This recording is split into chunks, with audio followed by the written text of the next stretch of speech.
এতদিন আমার ধারণা ছিল কীর্তন গান মানে একদল মূর্খ লোকের গান। ওই তো দু চারটে ফাটাফুটো খোল থাকবে, দুমদাম করে খোলগুলো পেটাবে আর এমন বিকট চিৎকার করবে যে অসহ্য লাগবে। যতক্ষণ বন্ধ না হয় ততক্ষণ শুনতে হবে। শুনতে সবাই শুনছে, তাই আমিও শুনছি। বিকট চিৎকার, মূর্খ লোকের চিৎকার, এই হচ্ছে কীর্তন গান। আমার এতদিন এই ধারণা ছিল, কিন্তু তোমার গান শুনে আমি বুঝতে পারলাম যে কীর্তন গান মূর্খ লোকের জিনিস নয়। কারণ সংস্কৃত ভাষায় পদ তুমি গাইছো, সংস্কৃত ভাষা ব্যাখ্যা করতে গেলে একটা মিনিমাম শিক্ষা তো দরকার। কাজে সংস্কৃত ভাষায় লেখা গান, সেই গানে রাগ আছে, সেই গানে তাল আছে, দর্শন শাস্ত্রের বিচার আছে, সাহিত্যের বিশ্লেষণ আছে। কাজে মূর্খ লোকের সম্পদ এটা নয়। মূর্খ লোক যদি এটা নিয়ে করে খায় সেটা তার ভাগ্য ভালো, কিন্তু এই সম্পদ হচ্ছে পণ্ডিতের সম্পদ। সেটা তোমার গান না শুনলে আমি বুঝতে পারতাম না। আমার এতদিন কীর্তন সম্পর্কে ধারণা ছিল ওই গ্রামের কিছু মূর্খ লোক দেই দেই করে লাফাবে আর বিকট চিৎকার করে গান বাজাবে আর খোলগুলো দুমদুম করে পিটাবে, এই আমার ধারণা ছিল। এই যে গৌরাঙ্গ মহাপ্রভুর তুমি বন্দনা করলে, এই যে গৌরাঙ্গ মহাপ্রভুর রূপের বর্ণনা দিলে, ইনি কে? ইনি কি কোনো মহাপুরুষ না কি? শুনুন মা, সাধারণ লোকের কাছে ইনি একজন মহাপুরুষ, কিন্তু বাংলার বৈষ্ণবগণের কাছে ইনি হচ্ছেন রাধা গোবিন্দের মিলিত তনু। যত দেবদেবী আছে সব দেবদেবীর শীর্ষে বসে আছেন শ্রীকৃষ্ণ। ঈশ্বর পরম কৃষ্ণ সচ্চিদানন্দ বিগ্রহ অনাদিরাদি গোবিন্দ সর্বকারণ কারণম। তিনি হলেন আদির অনাদি শ্রীকৃষ্ণ, আর তার আনন্দিনী শক্তি হচ্ছে রাধা। এই রাধা কৃষ্ণের মিলিত তনু গৌরাঙ্গ মহাপ্রভু কলিযুগে আমাদের উপাস্য সর্বশ্রেষ্ঠ দেবতা। চৈতন্য মহাপ্রভুর নামে একজন পাগল হয়ে গেছিল, শুধু নাম শুনেই পাগল হয়ে গেছিল। তার নাম হচ্ছে চৈতন্য দাস। সেই চৈতন্য দাসের যে পুত্র তার নাম হচ্ছে শ্রীনিবাস আচার্য। সেই শ্রীনিবাস আচার্য মানে মহাপ্রভুর নামে পাগল হয়ে গেছিল বলে মহাপ্রভু তাকে বলেছিলেন, তুমি আমার নামেই পাগল হয়ে গেছো, এত ভালোবাসো আমায় যে আমার সন্ন্যাস নিয়ে নাম হয়েছে শ্রীকৃষ্ণ চৈতন্য। ওই শ্রীকৃষ্ণ চৈতন্য নাম শুনে সে শুধু চৈতন্য চৈতন্য চৈতন্য চৈতন্য সারা দিন রাত চৈতন্য চৈতন্য করতে করতে পাগল হয়ে গেছে। তাই মহাপ্রভু তাকে ভালোবেসে বলেছিলেন, তুমি আমাকে এত ভালোবাসো যে আমার নামে তুমি পাগল হয়ে গেছো, তাই তোমার স্ত্রীর গর্ভে আমি পুত্ররূপে জন্ম নেব। এসব ইতিহাস প্রত্যেকটি কীর্তন অনুরাগী মানুষের এগুলো জানা দরকার। যে মানুষটি মহাপ্রভুর নাম শুনে পাগল হয়ে গেছিলেন, সেই লোকটির ছেলে মহাপ্রভু নিজে বলেছেন যে আমি তোমার স্ত্রীর গর্ভে পুত্ররূপে জন্ম নেব। যে ছেলেটি জন্ম নিয়েছিল তার নামই শ্রীনিবাস আচার্য, আর সেই শ্রীনিবাস আচার্যের বংশধর এই রাধামোহন ঠাকুর, যিনি এই সংস্কৃত পদটা লিখেছেন, যে গানটা আমি শুরু করেছি। আপনারা একটুখানি চিত্রটা চিন্তা করুন। একটা জমিদার বাড়িতে গান হচ্ছে, জমিদার বাড়িতে শ্রাদ্ধ বাড়িতে গান হচ্ছে। এই চিত্রটা আপনারা একটুখানি মনে মনে চিন্তা করুন। গান গাইছেন তখনকার যুগের একজন বড় কীর্তনিয়া, বৈষ্ণব পদাবলী গাইছেন সংস্কৃত পদ। সেই সংস্কৃত পদের লেখক হচ্ছেন রাধামোহন ঠাকুর। রাগ দেশ তাল দুঠুকি। রাগ দেশ কেমন? রে রে মা মা পা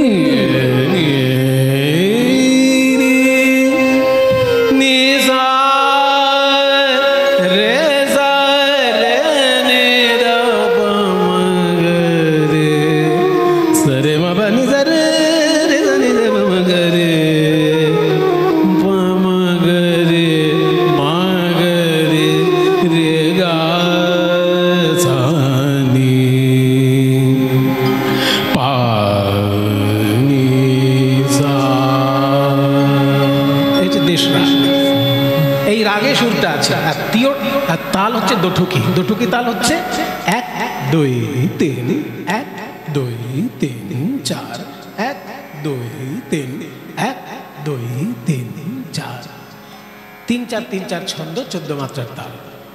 মধুকর রঞ্জিত মালতি মণ্ডিত জিত ঘন কুঞ্চিত কেশম। শ্রাদ্ধ বাড়িতে গান হচ্ছে, জমিদার বাবুর শ্রাদ্ধ। জমিদার বাবু মারা গেছে। জমিদার বাবুর স্ত্রী ভাবলেন আমার স্বামীর সম্পত্তি রেখে আমি কি করব, দুঃখী দরিদ্রের মধ্যে মিলিয়ে দেবো, আর আমার স্বামীর শ্রাদ্ধটা একটু বড় করে করব। ব্রাহ্মণ বৈষ্ণব সেবা করবেন, গ্রামের লোক খাবে। 10টা গ্রাম নিমন্ত্রণ করে দিয়েছে। 10টা গ্রামে বলে দেওয়া হয়েছে 3 দিন ধরে তোমরা শুধু দিন রাত আমার ওখানে খাবে, কারোর বাড়িতে রান্না হবে না। 10টা গ্রামের লোক জমিদার বাবুর শ্রাদ্ধে 3 দিন ধরে খাওয়া দাওয়া করছে। আর বড় কীর্তনিয়ার কীর্তন হচ্ছে, কীর্তনিয়া গাইছেন। কীর্তনিয়ার কিন্তু একটা শর্ত আছে। বড় কীর্তনিয়াদের অনেক শর্ত থাকে, তো তাদের মধ্যে একটা শর্ত তিনি বলেছেন, দেখুন জমিদার গিন্নিমা, আপনি কিন্তু ভাববেন না যে পয়সা দিয়ে আপনি আমাকে চাকর এনে গান করাচ্ছেন। আপনার স্বামীর আত্মার শান্তির কামনায় আমি গান করব, কাজেই আপনাকে কিন্তু বসে শুনতে হবে। আপনি এরকম ভাববেন না যে কীর্তনীকে পয়সা দিলাম আর ও ধেই ধেই করে নিচে বাড়ি চলে যাবে। না না, আপনার স্বামীর আত্মার শান্তির জন্য গান হচ্ছে, সেই গান আপনিও মন দিয়ে শুনবেন। আপনার প্রজারা তো শুনবেই, আপনিও শুনবেন। জমিদার গিন্নি বললেন, ঠিক আছে বাবা, তোমার গান আমি শুনবো, তুমি করো। গ্রামের বৈষ্ণবগণ বলেছেন যে আমাদের ওই বড় কীর্তনিয়াকে আনার মতন ক্ষমতা নেই গিন্নিমা, আপনার স্বামীর তো অনেক পয়সা ছিল, আপনি দয়া করে ওনাকে এনে গান শোনান। তাই জমিদার গিন্নি ব্যবস্থা করেছেন বড় কীর্তনিয়ার। আর বড় কীর্তনিয়া তো ছোট ছোট গান গাইবে না, ওই জন্য সংস্কৃত পদে গান গাইছে। মধুকর রঞ্জিত মালতি মণ্ডিত জিত ঘন কুঞ্চিত কেশম। মানে কি? মানে হচ্ছে মহাপ্রভুর কেশরাশির কি অপূর্ব শোভা। দেখুন কথাটা শেষ হচ্ছে কেশম দিয়ে, জিত ঘন কুঞ্চিত কেশম। কেশমটা আসল জায়গা। এই লাইনটার ব্যাখ্যা করতে গেলে উল্টো দিক দিয়ে ব্যাখ্যা করতে হবে, কেশম থেকে শুরু করতে হবে। কেশম মানে গৌর সুন্দরের কেশরাশি। কেমন সেই কেশরাশি? না কুঞ্চিত কেশম, কোঁকড়ানো চুল। গৌর সুন্দরের কোঁকড়ানো চুল। জিতা ঘন কুঞ্চিত কেশম। জিতা মানে জয় করেছে, ঘন মানে কালো মেঘ। আকাশের কালো মেঘের শোভাকে যেন জয় করেছে আমার গৌর সুন্দরের কুঞ্চিত কেশরাশি, এত সুন্দর। জিত ঘন কুঞ্চিত কেশম। সেই কেশে কি আছে? না মধুকর গুনগুন গুনগুন করছে। মালতি মণ্ডিত, মালতী ফুলের মালা দিয়ে ঝুঁটি বাঁধা আছে ওই কেশরাশিতে। মাথায় একটা ঝুঁটি বাঁধা আছে মালতী ফুলের মালা দিয়ে। ওই দেখুন ঝুঁটি আছে না গৌর সুন্দরের মাথায়। ও কৃষ্ণদা দেখুন, এখানে তো কি একটা দিয়ে ঝুঁটি দিয়ে দিয়েছে। কি করা যাবে, যা যেমন পেরেছেন তারা সেইভাবেই সাজিয়েছে। কি একটা হলুদ জরির লেস, হ্যাঁ জরি দিয়ে সাজানো আছে, কিন্তু ওইখানটা জরিটা না ভেবে আপনারা একটু ভাবুন মালতী ফুলের মালা দিয়ে ঝুঁটিটা বাঁধা আছে। মালতী মণ্ডিত জিত ঘন কুঞ্চিত কেশম।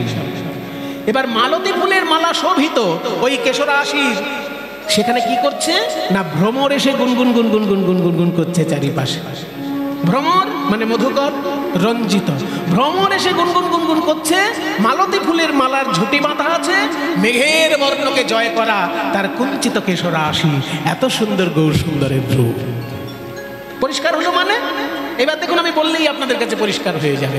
মধুকর রঞ্জিত মালতি মণ্ডিত জিতা ঘন কুঞ্চিত কেশম।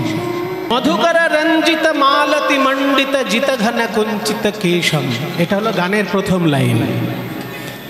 এবার গানের দ্বিতীয় লাইন। ও গিন্নিমা, আপনার স্বামী পরলোক গমন করেছেন, আপনি যদি এই গান শোনেন আপনার স্বামীও আকাশ থেকে দেখবেন যে আমার স্ত্রী আমার আত্মার শান্তি কামনায় 10টি গ্রামবাসীকে খাওয়াচ্ছে এবং মন দিয়ে ভগবানের গুণগান শুনছে, তিনিও আনন্দ পাবেন। গানের দ্বিতীয় পংক্তিটা কি না গৌর সুন্দরের তিলকটি কেমন? তিলক বিনিন্দিত শশধর রূপক যুবতী মনোহর বেশম।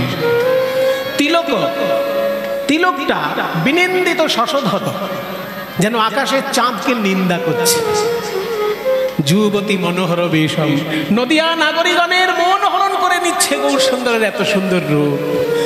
অন্তরা সুর তিলক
কত আর নদিয়া নাগরিক কাঁদবে কাঁদিতেছে হে গৌর তোমার হলাম বলে কত পুরুষ কাঁদিতেছে তোমার হলাম বল দেখো কত পুরুষ কাঁদিতেছে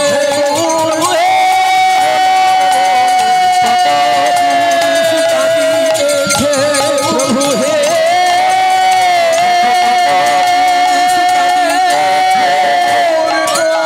হে প্রভু কত পুরুষ কাঁদিতেছে যুবতী ভুলিবে না কেন। তাহলে আপনারা বুঝতে পারলেন গানের দুটো লাইন গাইলাম এখন পর্যন্ত, 3 নম্বর লাইন এখনো গাইনি। প্রথম লাইন মধুকর রঞ্জিত মালতি মণ্ডিত জিত ঘন কুঞ্চিত কেশব। দ্বিতীয় লাইন তিলক বিনিন্দিত শশধর রূপক যুবতী মনোহর বেশম। এইবার তৃতীয় যে পংক্তিটি আসছে সেইখানে বলছে কলয় গৌরমুদারম। দেখে নাও, কলয় মানে দেখে নাও, গৌরম গৌরহরিকে দেখে নাও। গৌরহরি কেমন না উদারম, উদারম।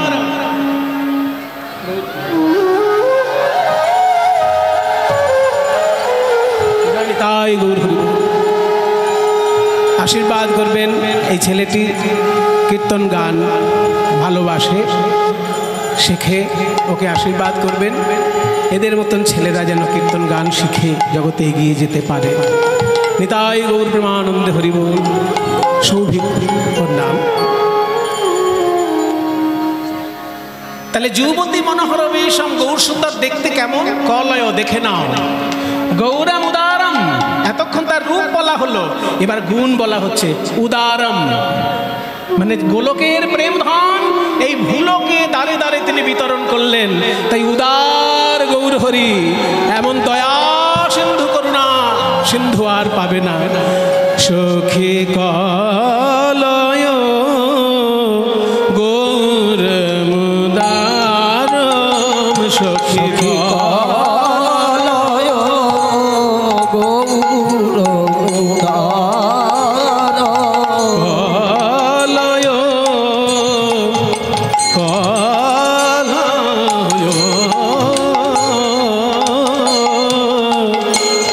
কলয় মানে দেখে নাও, দেখে নাও, কলয় গৌর মুদারম, কলয় গৌর উদার এমন হয় নাই আর হবার নয় রে, এমন হয় নায়ার হবার নয় রে এমন করুণা সিন্ধু অবতার, হয় নাই আর হবার নয় রে। ওরে মন আমার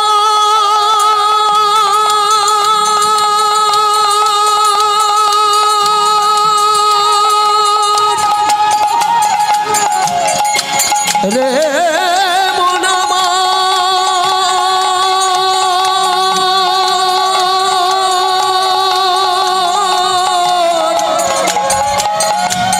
কত শত অবতার হলো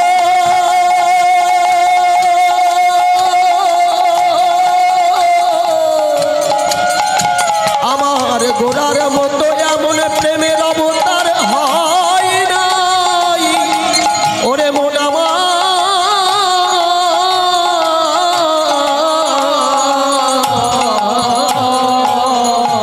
কলয় গৌর গৌর সুন্দরকে কেমন দেখতে জানো মা? নিন্দিত হাটক কান্তি কালেবর। নিন্দিত মানে নিন্দা করছে কাকে? হাটক, সোনা। হাটক মানে সোনা। সোনাকে যেন নিন্দা করছে গৌরাঙ্গের গায়ের রং। সোনা যেমন উজ্জ্বল হলুদ বর্ণ, গৌর সুন্দরের গায়ের রংটা উজ্জ্বল হলুদ বর্ণ, কিন্তু সোনাকে যেন নিন্দা করছে গৌরাঙ্গের রূপ। কেন না, সোনাকে ডেকে ডেকে বলছে, ওরে সোনা, লোকে তোকে ভালোবাসে কেন জানিস? তুই একটা দামি ধাতু, সেই জন্য। কিন্তু দামি ধাতু হলে কি হবে? তোর অনেক দোষ আছে। তোর একটাই শুধু গুণ, তুই দেখতে ভালো, এছাড়া আর কোনো গুণ নেই তোর। কিন্তু তোর দোষ অনেক। সোনার কি কি দোষ? সোনা হচ্ছে শক্ত ধাতু, যে কোনো সময় ক্ষতি করতে পারে। মায়েরা কিছু মনে করবেন না, অনেক মায়েরা আছেন ভারী ভারী কানের দুল পরে। আমার অনেক টাকা আছে, আমি কেন দেখাবো না লোককে? সেই দেখাতে গিয়ে সমস্যা হয় কি জানেন? ভারী সোনার কানের দুল পড়তে পড়তে এই কানের পাতাটা কেটে দু টুকরো হয়ে যায়।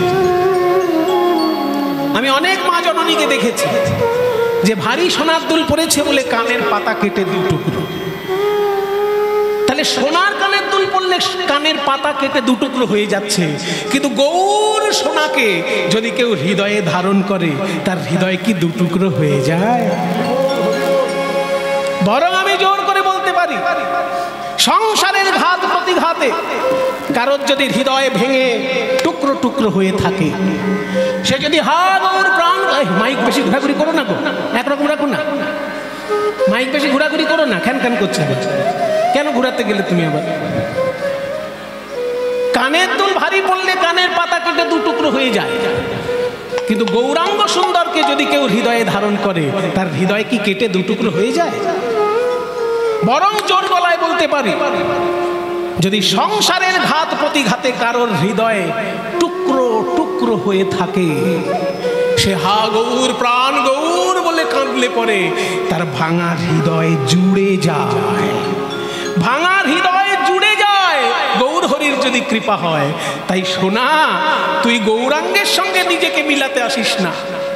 নিন্দিত হাটক কান্তি কলে বড়, নিন্দিত হাটক বলে কাঁচা সোনা আমি কিসে বাগুনি, কাঁচা সোনা আমি কিসে বাগুনি, এই যে লাখো বানো হে মজিনী।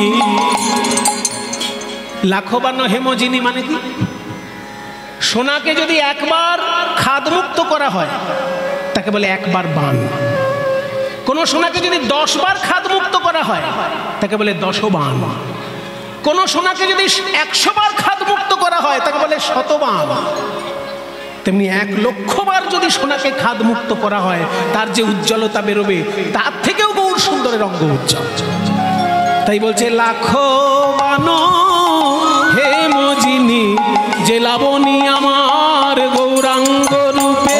লাখো বানো হে মজিনী, যে লাবণী আমার গৌরাঙ্গ রূপে। লাখো বানো হে মজিনী, আমার গৌরাঙ্গ রূপে। কাঁচা সোনায় আমি কিসে বাগুনি, ও নিন্দিত হাটক কান্তি কলে বড়, গর্বিত মার কুমার,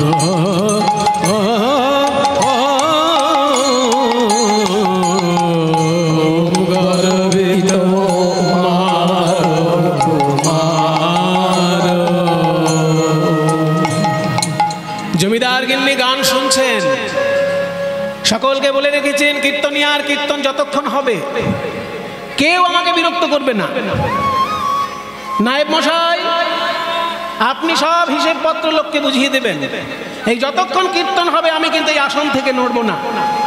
আমি কীর্তনিয়াকে কথা দিয়েছি, আমার স্বামীর আত্মার শান্তি কামনায় এই কীর্তন হচ্ছে, সেই জন্য আমি এক আসনে বসে একভাবে কীর্তন শুনবো, কেউ যেন আমায় বিরক্ত না করে।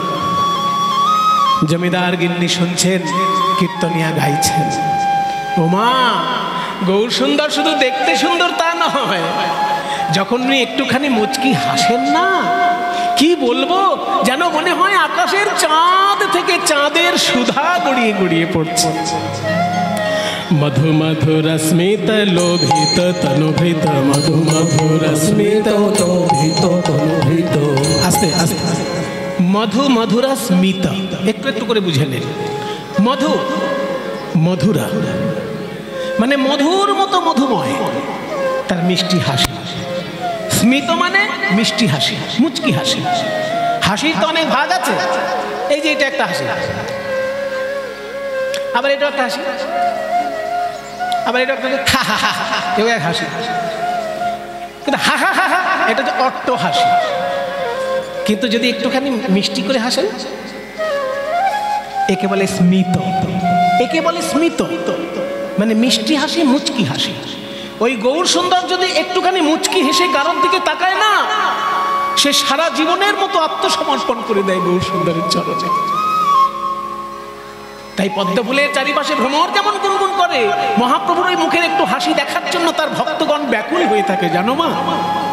মধু মধুর স্মিত লোভিত তনুভৃত, মধু মধুর স্মিত লোভিত তনুভৃত। আহারে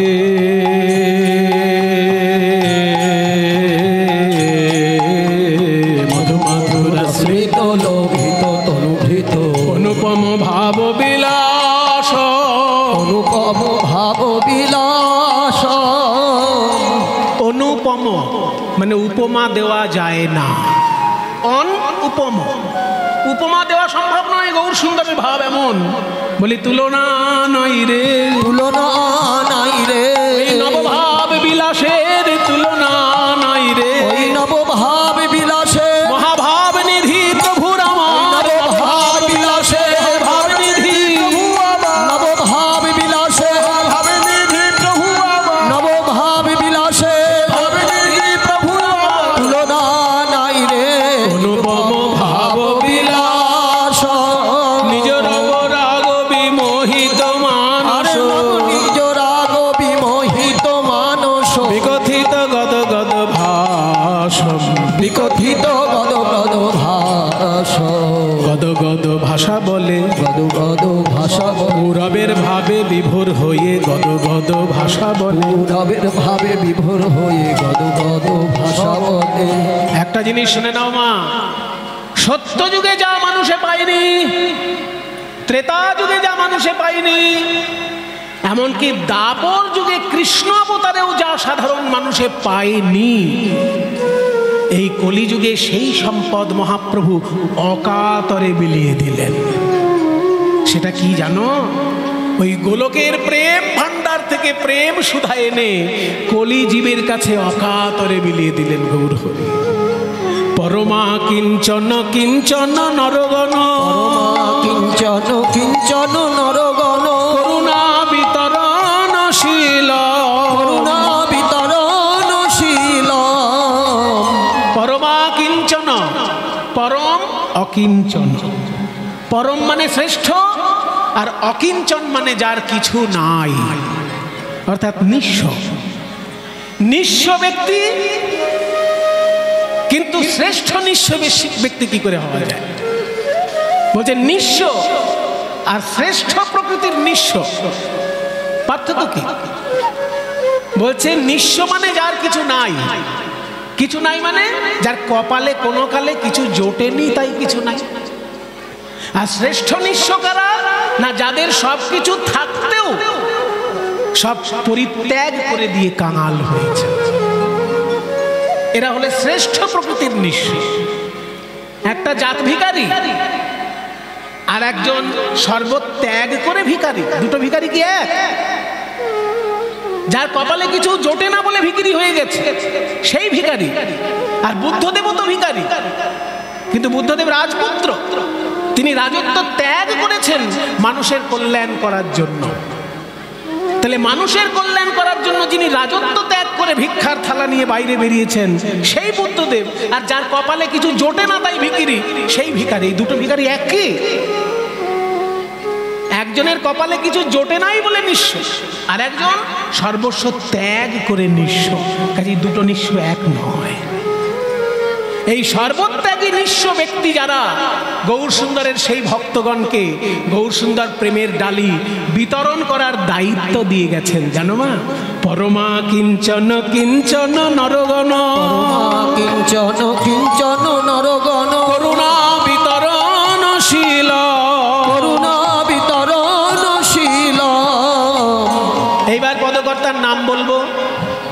গানের এটা নিয়ম, যারা জানেন তাদেরকে বলছি না, যারা জানেন না তারা শুনে নিন।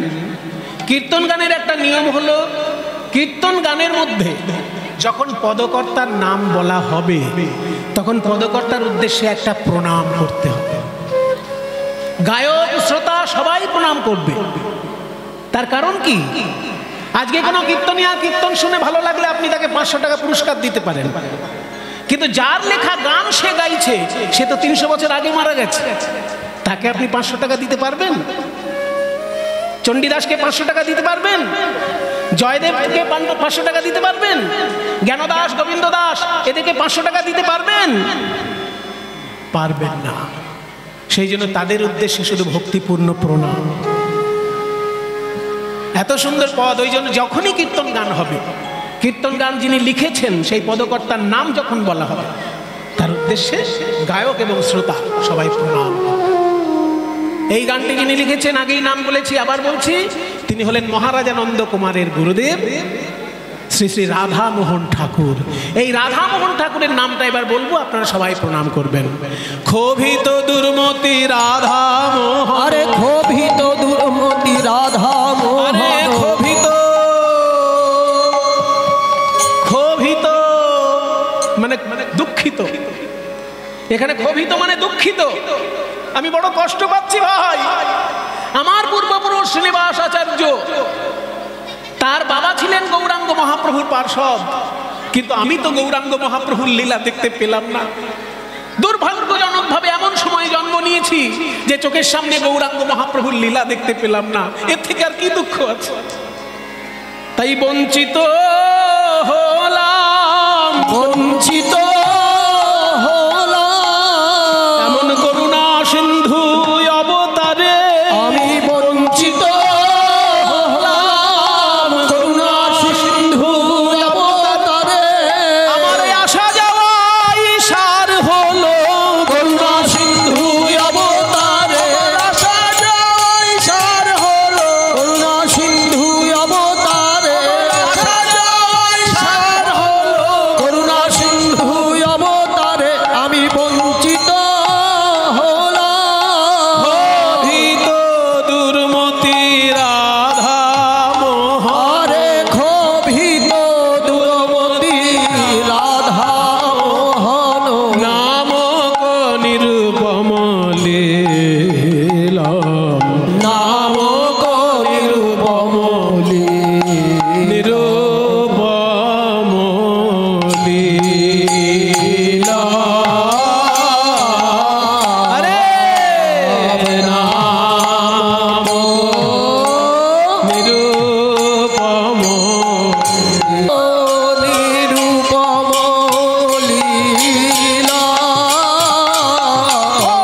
নাম নিতাই গৌর হরি বল, হরি বল। নিরুপম লীলা, নাম নিরুপম লীলা, নাম নিরুপম লীলা, নাম নিরুপম লীলা,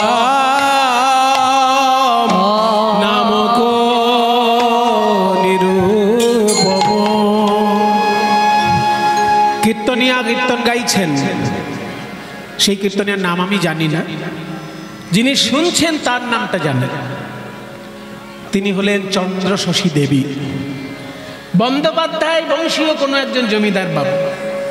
জমিদার বাবুর নামটাও বইপত্রে আমি পাইনি, যদি কখনো পাই আপনাদেরকে জানাবো, এখন পর্যন্ত পাইনি। যে জমিদার বাবু মারা গেছেন তার নামটা বলতে পারবো না, কিন্তু তার টাইটেলটা হচ্ছে বন্দ্যোপাধ্যায়। ব্যানার্জি পরিবারের জমিদার পরলোক গমন করেছেন। তার স্ত্রী হচ্ছেন চন্দ্রশশী দেবী। তিনি স্বামীর উদ্দেশ্যে শ্রাদ্ধ করাচ্ছেন। 10টা গ্রাম নিমন্ত্রণ করেছেন বিনা পয়সায়, 3 দিন ধরে সবাই খাওয়া দাওয়া করবে সেখানে। পরিপূর্ণরূপে শ্রাদ্ধ করাচ্ছেন। গ্রামের বৈষ্ণবগণ বলেছেন যে আমাদের কীর্তনিয়ার আনার ক্ষমতা নেই, আপনি দয়া করে কীর্তনিয়া আনুন, আমরা গান শুনব। তাই সেই কালের যিনি বড় গায়ক তিনি গান গাইছেন, কিন্তু তার আবার শর্ত হলো যে জমিদার গিন্নি যেন গানটা শোনে। শুধু আমাদের অর্ডার দিয়ে কেটে না পড়ে।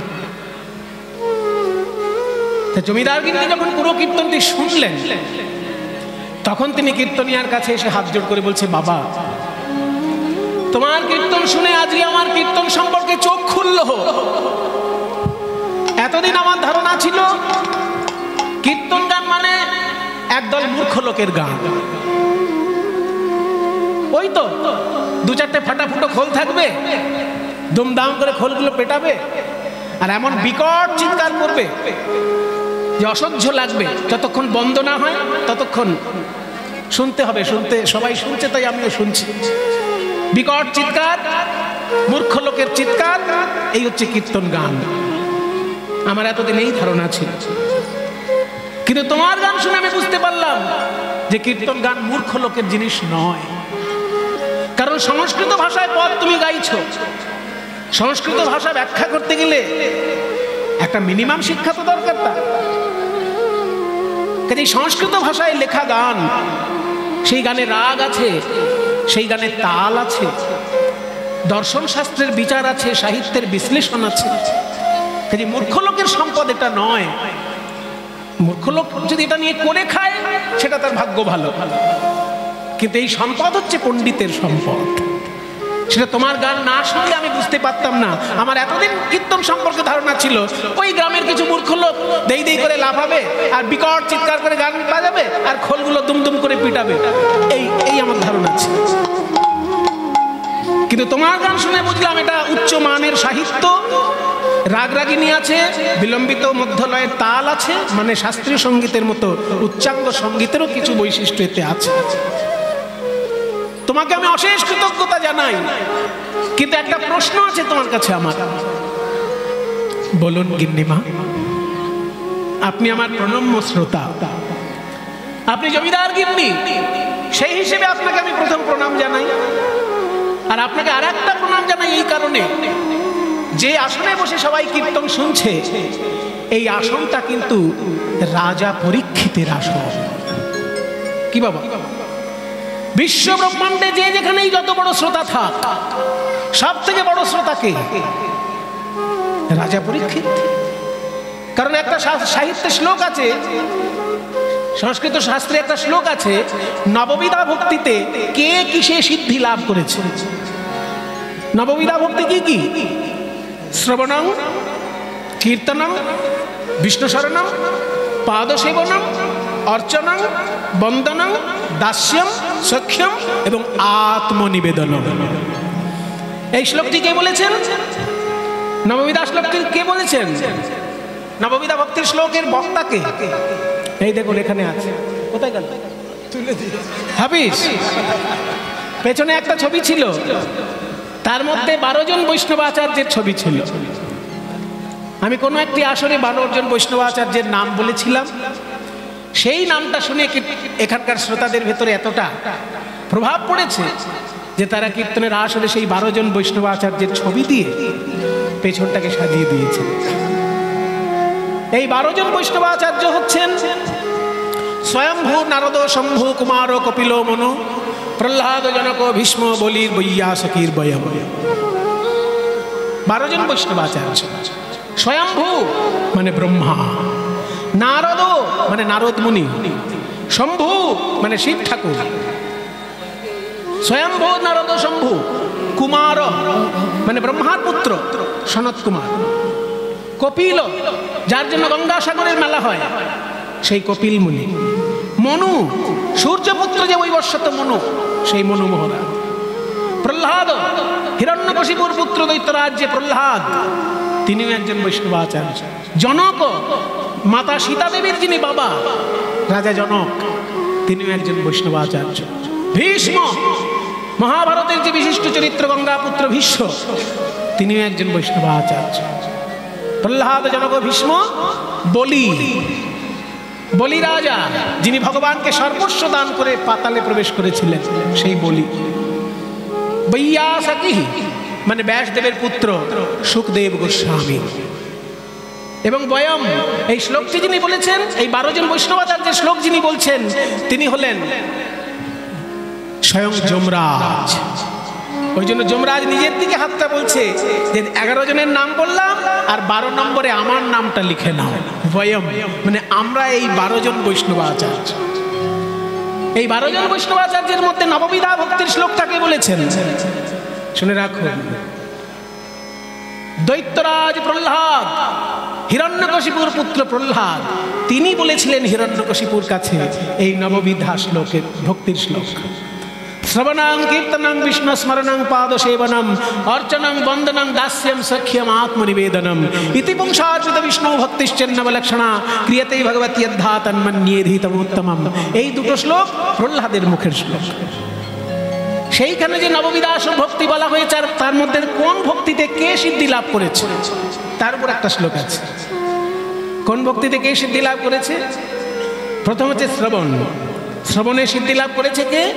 রাজা পরীক্ষিত। শ্রী বিষ্ণু শ্রবণে পরীক্ষিত ভবৎ বৈয়াসকি কীর্তনে। কীর্তনে সিদ্ধি লাভ করেছেন কে? ব্যাসদেবের পুত্র সুখদেব গোস্বামী।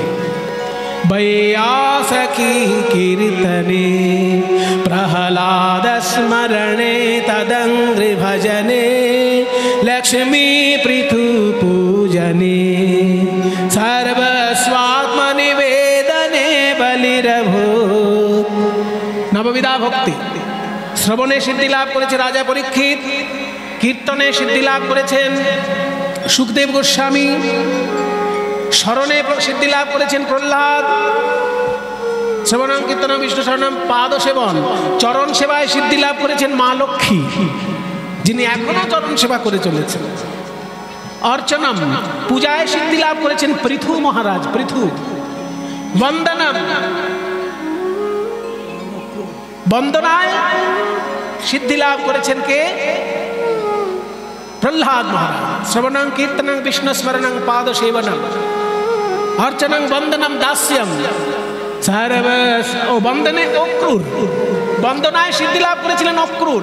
শ্রীমদ্ ভাগবতে দেখবেন অক্রূরের মুখে একটা সুন্দর স্তব আছে। ওই জন্য বন্দনায়, স্মরণে সিদ্ধি লাভ করেছে প্রহ্লাদ আর বন্দনায় সিদ্ধি লাভ করেছেন অক্রূর।